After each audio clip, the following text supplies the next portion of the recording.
We sometimes hear the expression falling through the cracks.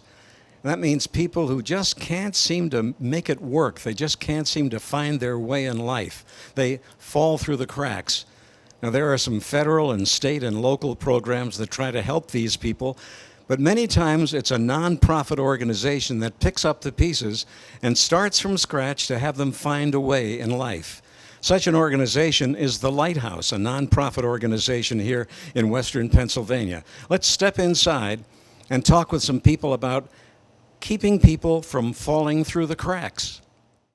Cindy Cipoletti is the executive director of the Lighthouse Foundation, and we talk about people falling through the cracks. We hear about that all the time. What does that really mean? Who are these people? Well, a lot of people think that Butler County doesn't have a homeless problem, for example. So because we don't see people sleeping on the streets or in cardboard boxes, maybe that you do in bigger cities. But Butler has homeless people. They're hidden. So they might be sleeping on somebody's couch. They might be sleeping in a tent somewhere where you don't necessarily see them. So there are people who really don't have housing in Butler. There are people who are food insecure, which means they may have food one day, but they don't know where they're getting food the next day from. So we really are servicing people who are not necessarily the people that you see out there that you think, wow, they have nothing, but they're sort of hidden, but they don't have everything that they need to even meet their basic needs that we would consider food and housing. And that's really where we start meeting the needs. Let's find out about the Lighthouse Foundation. Just what is it? When did it start? And what's the total scope of what you do? Sure. So the Lighthouse Foundation was started in 1985 by just as a ministry of the First Presbyterian Church of Bakerstown. So it just kind of people who are in response to the steel industry decline and saying, you know what, there's a lot of people losing their jobs. We need to do something to help people make ends meet and meet their needs until they can get back on their feet again. Let's talk about those needs. Where do you start? What are the first needs people come here to see if you can do something about? Usually the first needs that we see are the more emergency type needs. So things that are basic: food, shelter, maybe somebody can't pay their rent and they're in danger of becoming homeless or being evicted. Those are usually the first needs that we see. Aren't there other organizations that do this? There are, and there are a lot of other great organizations, both government and non-government, that are kind of meeting needs. But our goal at the Lighthouse is to not just meet the immediate needs, but to really build relationships with people as we meet those needs, so that we're not just transacting. We're not just handing you food. We're handing you food, but we're also saying, okay, you don't have enough food, you're homeless, but really, why are you homeless and why don't you have enough food? There's an underlying cause to those things that we really try to dive into and not stop at the immediate need. So it sounds like a counseling program. Once they're in here looking for the bare necessities, are you teaching them how not to get into those same situations in the future? That's what our goal is ultimately. So we're trying to get people to realize that there are things that are within their control. Now, certainly there are circumstances that are outside of people's control. If you lose a job or you get a sudden illness and that causes you to be in a tough spot, those things you can't necessarily control. But if those things do happen to you, what we want to do is kind of just surround you with love and say, okay, what can we do next to help you? Do we need to help you find a new job? Do we need to help get you better educated? What can we do to build a relationship so that people trust us?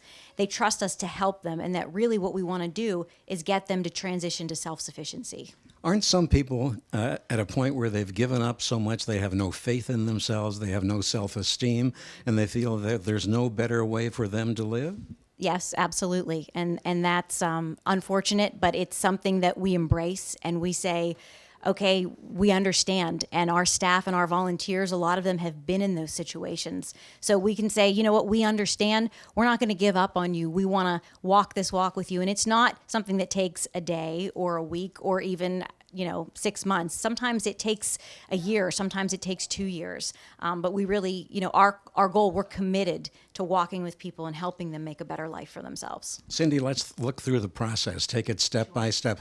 How you do this? First you feed them, and then how does the rest of it work? So depending on what the need is. So there are some people that maybe can't afford to necessarily purchase food for their families, but they have stable housing. So if they come in and they need food, but they don't need housing. Well, okay, so we provide them food on a regular basis, but we're also going to build a relationship and say, okay, what else do you need besides food? Do you need to find a new job? Do you need to get some additional training? So we'll start there. If it's somebody who needs housing, they can come into our housing program, which is transitional housing. The idea of transitional housing is you're not going to live here forever, but you're going to come in and you're not going to have to pay rent for your first few months. You're going to come in and you're going to just get settled. You're going to just have that burden relieved, that you don't have to worry about where you're going to live. And while you're there, we work with them and say, okay, now you have stable housing. What else do you need? What do you need to do to get a full-time job, to support your family, to better yourself, to get a vehicle? And so those are the things that we build on then, and we help them set goals, realistic goals for everybody, individual goals, not sort of a cookie cutter across the board. Success looks different for everyone. But many of these people have hit rock bottom. They feel that the world has ended for them. Some of them have drug or alcohol problems or emotional problems. Are you equipped to deal with all of that? We're not equipped by ourselves to deal with all of that.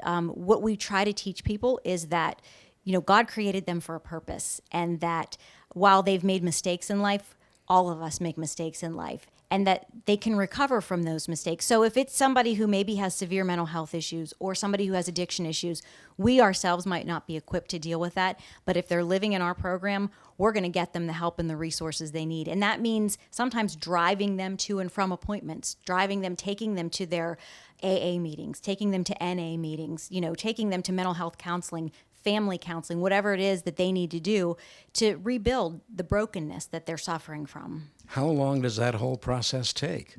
Well, if they're in our housing program, it can take up to 2 years, and they're welcome to stay as long as they're working towards their goals and doing everything that they need to do to make a better life for themselves. They can stay into our housing program for up to 2 years. How many people do you work with over a year's time? A lot. So in our food bank, we serve about 1,800 different families a year.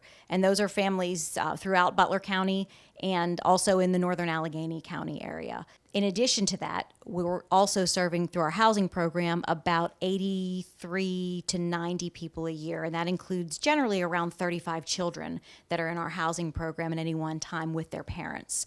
So between those two programs, we're close to 2,000. And then our other programs, our CAR program, and some of our other programs that we're offering computer classes and financial literacy classes, we'll serve 100 to 200 people a year in those ministries as well. Everyone does not succeed, I'm sure. What percentage actually get through the program and find a whole new life?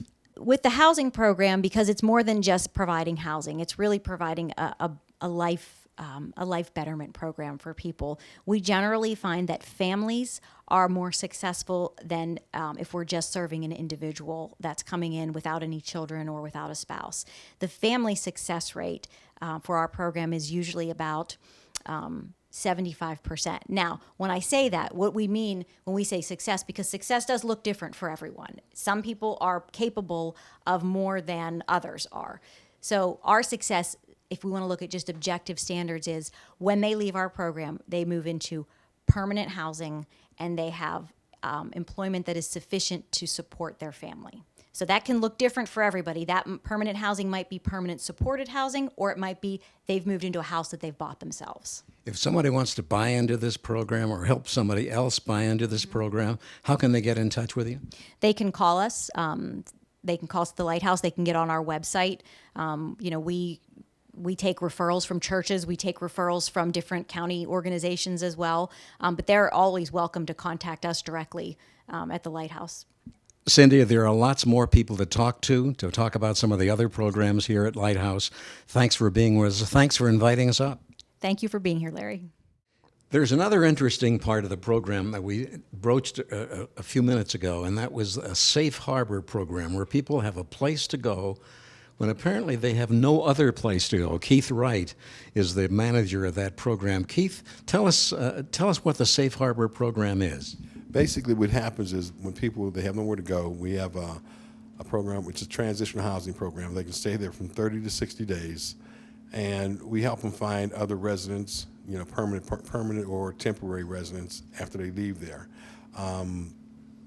The program it's basically we have facilities enough. It's downtown Butler, and we have enough facilities to we house up to 3 to 4 men. We house there's up to 3 women on one floor, and then we have another unit that's basically for the family unit for mothers with children, and another family unit that's for a mother and father with children, and an efficiency unit for mother and a child. During that time that they're there, we help them. We provide food for them, everything that they need to survive and to thrive on. As I said, they're there from 30 to 60 days. I try to explain to them that you come into the door with an exit plan. We try to get you an exit plan. So when you come in the door, you're coming in to leave. You're not coming in to stay. Keith, who are these people? What condition are they in, and where did they live before? Some of them have been living in their cars, living with other people, couch hopping. Some of them have been out in the woods living. They're all homeless, basically, when they get to us. So, Keith, how does somebody out there who has no place to live know to come to the Lighthouse? Basically, it's by word of mouth. There's the Lighthouse Foundation. People come here to pick up food, and they learn about the other programs. There's a warming center that they have in town, and they refer them. If you're homeless, you go through crisis, and you end up at Safe Harbor. You end up at Catholic Charities, and once you're there at Catholic Charities, you go through an interview process, and if we have room for you, we can move you into the Safe Harbor program. What happens to them once they're in the program? Obviously, as you said earlier, your goal is to get them out within a short period of time. How do you make that transition? What do you teach them so they can equip themselves to be able to live on the outside? Well, basically, we really don't have that much time with them, but we try to get them because a lot of them they don't have ID cards, so we get their ID cards. That's one step. ID cards, Social Security cards, all those kind of things. We get those during that 30-day period. We get them into doing that.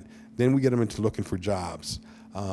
They have that period of time, that 30 days, to look for a job, find a job, and start trying to save some money. We try to encourage them to save some money while they're there because they don't have to worry about paying any rent while they're there or buying any food. We provide all their toiletries and everything for them, so all they have to do is focus on getting themselves together because most of them have nothing when they come in the door. Are some of them addicted to alcohol or drugs? Yes, a lot of them are addicted to drugs or alcohol. We screen them for that. If you've been on, we test them. If you test positive, we ask you if you want to go to rehab. We try to make that offer for you. We present that option for them to go to rehab. Some of them take it, and then they come right back. After they finish rehab, they'll come back. We'll save a spot for them. Otherwise, we tell them there's no alcohol use in the building, no drug use in the building, no smoking in the building. There's rules and regulations that they have to follow while they're there. But can an addict do that? Can they stop drinking or taking drugs for 45 days or 60 days? If they want to. If they want to. I was an addict for most of my life. I've been in recovery for a little over almost 13 years now. And it boils down to whether they want to stay clean and whether they're ready for it. A lot of them aren't ready for it, but we offer that option to them to go ahead and to get clean, to get into a rehab or whatever they need to do. And I know it's hard because I myself went to probably 13 rehabs before I finally got it. But the thing is, somebody was always there for me. I know what they're going through, so I try to be there for them. When they're ready to get clean, I want to be there for that person. And so that's another option that they have is that they know that they can come to me because I know what they're going through. So this is really the beginning of a recovery process. Are you successful many times? It's not 100%, 50%. I couldn't even give you the exact numbers, but there are so many people that do come through the program and transition on to another program to continue their recovery, to continue learning how to live life. Because a lot of them have no idea of what to do, but they haven't done it for so long. They haven't had any experience of paying bills and doing, and so this is the first step to get them going to that position, of independent living, basically. Now, you've gone through a lot of this yourself, so that equips you, I suppose, to be able to be at least understanding of their problems. Do they recognize that? Do they see that there's somebody in there that understands their problem? Yes, because I talk to them about it, so I can basically sympathize and empathize with them because I've been where they're at. I've been homeless. I've been an alcoholic, and I've been an addict, so I know what they're going through, and I know that, and they see me, and they know that they can. There's a hope shot that they get. They see that they can recover, they can have another life, you know. But it takes time, and I let them know that too. It doesn't come easy. You have to work for it. You have to want it. So it must be really rewarding for you. I'm sure that everybody that goes through the program is not successful, but for the ones who are, you must really feel like you've accomplished something. That one person makes a difference. That one person that goes on to, I mean, there's several that I can name that went through these programs, and they have their own homes. They got married and have children now. And I've seen this, you know, seen the progress where they started off at Safe Harbor, and they progressed through all the other programs, and at the end of the road, there they are, independent, buying their own homes, you know, and having really good jobs and having families. You see this, and it makes all the difference in the world. It keeps you going. Those are the things that keep us going. And that person that didn't make it, a seed was planted there also, so they know that they can come back. And a lot of them do come back. You know, we have people that come back a year later. Can you help me again? I want to try and get it again. I want to try again. And I'm there for them because I understand you don't get it the first time sometimes, you know. The Safe Harbor program here at Lighthouse. Keith, thanks so much. Thank you very much. Well, we know one of the main goals of Lighthouse is to get people back into the working situation, getting them back into their family situation, to get them on their feet again. But many times if somebody has a job but doesn't have a way to get to that job, it's as if they don't have a job at all because they can't get there. Jen Carr here is involved with a program here at the Lighthouse. It's called the Low Income Car Ownership Program. So somehow you provide cars to people who need to get to work. Absolutely. It's a neat idea because you have donors who are looking to get rid of the third car. Say you had a college kid who went to school, he's back, he bought his own car, the family junker's sitting in the driveway. They're not going to run it, so what do we do with that car? If a person donates that car to the Lighthouse and we use it in our program, they can take the highest tax deduction that's out there. So that's one way that we get cars. And then from there we roll that we match them up with clients. So we're also going through the whole step of making sure the car is safe. But it's definitely something that is an unusual program. There's not a lot of them nationwide. In fact, in the Pennsylvania, New York, West Virginia, Ohio area, that's where the main glut of LICO programs is. Now, wouldn't the danger be that when you get a car that somebody's unloading on you, that it's not going to be in very good condition? You might have to spend a lot of money to fix it up? Well, the idea is when you're a car dealer and you have to buy a car and then you have to invest the money into fixing it up. Because we don't have to purchase the car outright, we're actually able to then put in $1,200, $1,500, sometimes even $1,800 into a car. Now, last year at the Lighthouse, we were able to get 90 cars donated. Out of that 90, 15 made it into our program, which tells you a little bit about our centering in on the best cars available. I don't want to get somebody who already has some money issues or trying to get on their feet, trying to learn self-sustainability by giving them an albatross and dragging them down. So what we're doing is we're looking at cars that are going to be 24 months on the road. So if it has, now I'm going to get into the auto talk here, but if you have rocker panels that are going to rust out, and if anybody owns a Buick, they know what I'm talking about. It's just a piece of metal under the door that runs through both doors, and it's on both sides. That alone on one side costs $1,000 in a body shop. So if we see that there's a car with rocker panel issues, it passes now, but it won't pass next time. That's a car that we're either going to have to fix that issue, or it's going to have to go and it'll get auctioned, or it will get sold for scrap. All right, let's talk about the car that somebody picks up because now they can get to work. Do they have to pay for the insurance? Do they have to pay for the upkeep of the car? Yes, I'm a little bit different than the other programs at the Lighthouse, whereas I am working with people that are sort of up and over the 117% of poverty. Because if you are so close to the poverty line and you're sliding backwards, you can barely afford food and your rent, you shouldn't really be talking to me yet. You need to get a little bit more stable. How we handle our program is the cars start at $2,500, which that might as well be $1 million to some folks. We encourage people to come with as much money as they have saved. I've found it seems like the magic number is about $500 to $700. It's a hard hump to get over because something happens, and when you're living a life in poverty, there's always an emergency that comes up. There's always something that's going to cost you more money. So that money sort of dwindles away. So we were really blessed. I came to the Lighthouse in 2013, and we revamped the whole program. We went for about a year and a half, almost. No, we went for almost 2 years where we had no funding whatsoever. So if you came to me, you had to have all of that money in hand. Now, if your mom would lend you the money, that's wonderful. If somehow your credit was well enough that you could get a loan, that's usually not the case. But we used any programs we could. CCR has a wonderful program. Center for Community Resources has a wonderful program that we can work together. So I helped some young people that were transitioning out of foster care. We cobbled things together.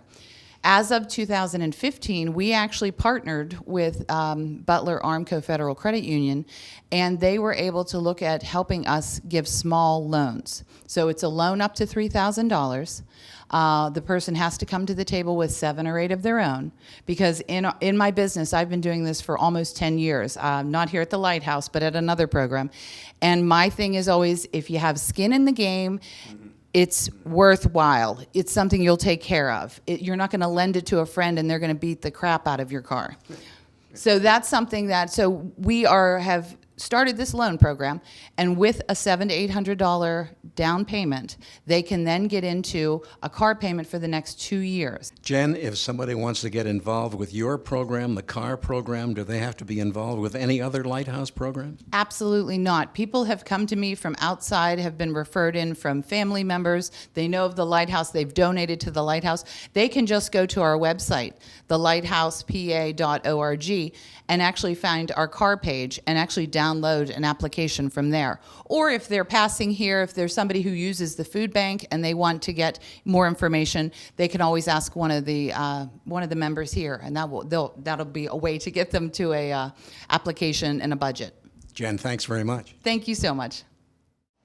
One of the goals here at Lighthouse is breaking the cycle of poverty, and the person involved with that program is Victoria Smouse. She's the Director of Programming. Now, how do you go about breaking that cycle? It is quite a process. We take a holistic approach to that here at the Lighthouse Foundation, but one of the main programs is our Whole Life Ministries program. Through that program, we offer job skills training programs. We offer financial literacy classes. We teach parenting classes. We have our computer classes for the whole community. We also have an emergency rental assistance program, charitable car repair. So we see a need in the community or need from a family or individual, and we want to invest more in their lives. Now, I understand there's a kind of a longer-term housing program here?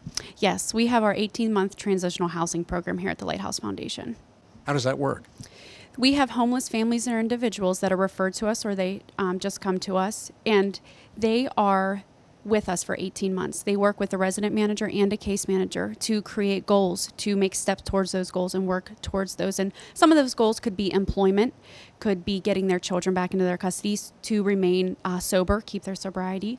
And they work very hard with the case manager. They do all the legwork. And so when you're with us and you work towards those goals and achieve those goals, by the end of that 18 months, we as the case managers and resident managers are no longer needed. You now have the resources and tools in the community to be on your own feet, to know where to go when you have questions and to get answers. So the transitional housing is an 18-month program, but if you utilize it the way that it's meant to be, by month 15, I mean, you should be able to be, we would hope you'd be able to be on your feet and on your own. When somebody comes in here, they are in trouble, or else they wouldn't be here in the first place. And they don't want to be lectured to, and they don't want to go to classes. How do you get them involved voluntarily? Well, we try the best we can to make it interactive and fun. We don't want to say to someone, oh, you have a problem, we need to fix you. That's absolutely not what it should be at all.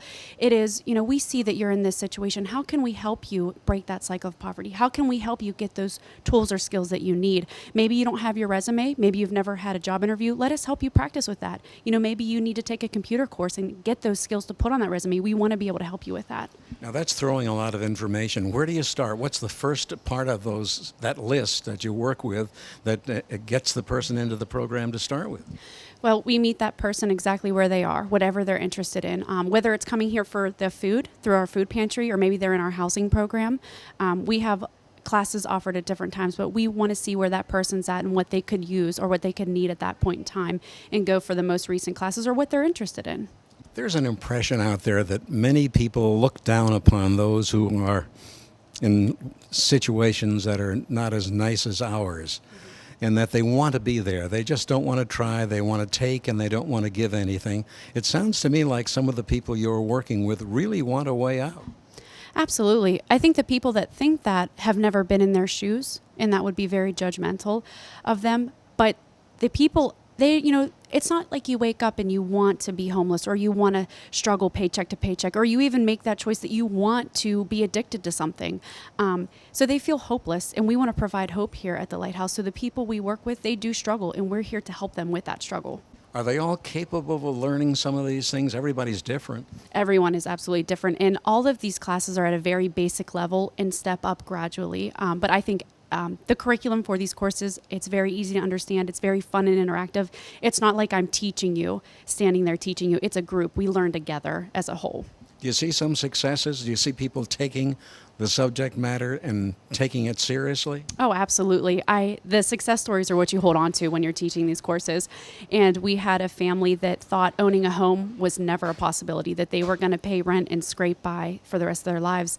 And they took the course, they utilized it for what it was, did the best they could, and they are now homeowners, making it by. They have a great family. It helped their marriage come closer together. There are really great success stories for these programs. Now, who are these people? How old are they? What are some of their backgrounds?